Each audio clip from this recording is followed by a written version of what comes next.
the reason I wrote my book, though, it's 2 R's. I wrote it to relieve suffering, because I saw a lot of people raised like me who lost their faith, like I did. My wife left me, and I lost my faith.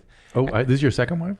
No. Yeah, this is my second wife. Val is my second wife. I did not know that. So I went through a divorce. So the story of crashing is true. Oh, were you doing all the same stuff at the time? What do you mean? As in Material? the story?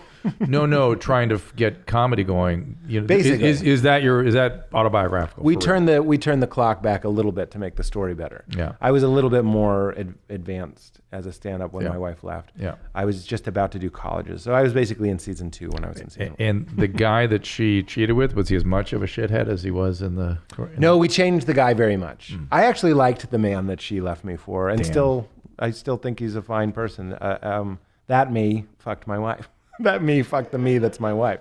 Listen, what I'm saying is he was a great guy, and I understood he was a lot of things that I wasn't. He was very macho. He was very muscly. He was a man's man. And especially back then, I mean, I'm wearing fucking Lululemon now, but like, especially back then, I didn't have my identity as an adult. Let's not use the word man. I'm just like as a grown person. I didn't have agency. I didn't know myself. I was a baby boy.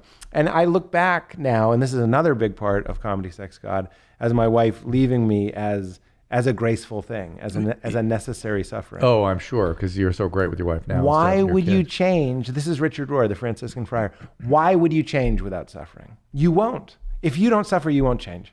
That's how it works. And if you've taken psychedelics, you can see, just as when there's forward, there's backwards, there's this great balance and harmony and lawfulness to the universe. And we play this game where we want to maximize pleasure and minimize pain and avoid suffering. But that's our biology. Of course it is. That's just our biological. I totally understand that it's built into it, and we had to run from lions, and there's a need for it. And believe me, when I'm about to get in a car accident, I'm grateful for those instincts. Yes. But we need to realize from a spiritual level or consciousness level, I use that term very loosely, that suffering is the impetus, that it's the sandpaper that pushes us into the cave that we need to go to, but we're afraid to go And to. which psychedelic was it that caused you to see that? Well, I took mushrooms after my wife left me, maybe like 2 years after my wife left me. And that's what sort of cracked open the door back to Did that help faith. you with your grief? That's a good question. I think it took a long time for me to really unpack and be honest with my grief and my anger, because a lot of my early churching was that I made the mistake that I, unfortunately, no judgment, that I think a lot of evangelicals make, that they think the point is to be nice. Oh. And as Richard Rohr says, nice is not in the New Testament once. The word nice is not in the New Testament, Right. which I think is a brilliant point. I was like, it's not nice to be angry. We also want to jump to not nice to be forgiveness bitter. and Exactly. jump to all these things that take hard work. Who knows more than you? You need to eat it. You need to eat it and digest it and wrestle with it and listen to yourself and listen to your subconscious and don't just go, well, Jesus told me to forgive, so I forgive. Fucking bullshit. Right. Another great Richard Rohr point. People often jump to like, I love Jesus, but they don't love anything else. Right. He's like, he's like, I'll believe that you love Jesus if you can love your neighbors. We see this all the time nature in and reality. treating drug addicts when they flight to health. They're Yeah. flying. I'm fine now. I'm cured. You see that in spirituality. Yeah. It's called the end jump. They jump right to it, and they're like, I'm there. When the process is beautiful, mourning is beautiful. If I could go back to the Pete that got left by his wife, and I really was blindsided, I'd just be like, don't rush.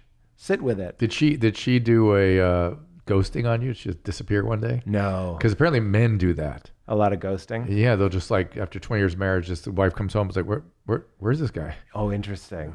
Weird. I think it's because, if I were to guess, that they don't have the courage to face. Right, and then they are ashamed. If they're narcissistic, there would be experiencing shame if they were to come to terms with it, Right. and they're repellent of shame. Well, you So can't they're write gone. your own story in your own favor if you have all this contradictory evidence. Yeah. I'm sure she'll be fine, or Yeah. she probably knows it's for the best, or whatever. Right. But if you're there for the aftermath, you don't have the luxury of that delusion. So she didn't leave. She was nice about it in a way that she did a couple things that were nice. She was having an affair for about 4 months. Ew. And then she made up her mind, though. I appreciated this. When she told me she was having an affair, we were so codependent and so wishy-washy. And like I said, I didn't have agency. I didn't have any power or decisiveness. Isn't it weird that you feel like your life as you knew it, it's like like the record scratch. But what I appreciated was she said, I'm leaving. She wasn't like, I don't know what I'm doing. Yeah. Hello, unfortunately, though, mistake. I'm not as forgiving or as understanding as you, because when there's somebody else that you've decided to leave too, everybody always leaves. They just go. When somebody can be complaining, and when they just go one day, it's because they're going to that next person they're in. You mean the bridge relationship? In other words, if she not had somebody she was planning to stay with, she would have hung. Well, she told me that. Yeah. She said she wasn't strong enough to leave without me. But she also told me that she knew she wanted to leave pretty much right when we got married. Yeah. I think again, my amateur diagnosis that a lot of us have father wounds and a lot mother wounds. And I think she was rebelling in a way by leaving me. She was sort of, I don't want to get too much into her psychology, although no one knows who my ex-wife is. Were you living in Massachusetts at the time? Mm-hmm. Oh, well, no, we were living in New York. Okay. I think she was acting out some psychology that didn't have to do with just me. Well, of course. But I didn't realize that at the time. But I mean, marrying you was part of that too, though. Totally. Yeah. So. All of it was. But she, I was just thinking about that she told me that she kissed another guy while we were engaged, and I just didn't want to hear it. Yeah, yeah. Like I was just like, because here's my confession. Denial, yes. And I was in a lot of denial, is I really wanted to move to Chicago to do comedy, and I didn't want to go alone. And I couldn't move in with somebody that I wasn't married to. Exploiting her. What's that? Exploiting her. Exactly. It's deceit. That's the dark side of the achiever, is deceit. So that's people don't like the word sin. I'm one of them, but in the Enneagram test, I think the word sin is fine. Deceit. The sin is no different than, it's just another word. It's murk. Yeah. My murkiness, my blind spot. Yeah, sin, defense, my unconsciousness, acting out, whatever you want to call it. I like calling it unconsciousness. My unconscious motivation. It's all, who cares? I don't, whatever word speaks to an individual, that's the one I would like to use. I've said it a million, is that if you were watching the story, and this took a long time, but this is my healing. This is what my healing looks like. If you were watching the story of my wife and I, you would have been rooting for my wife to leave. And it wasn't because I was uncaring or unkind. I was very sweet. I was very nice. I was very present. I was around.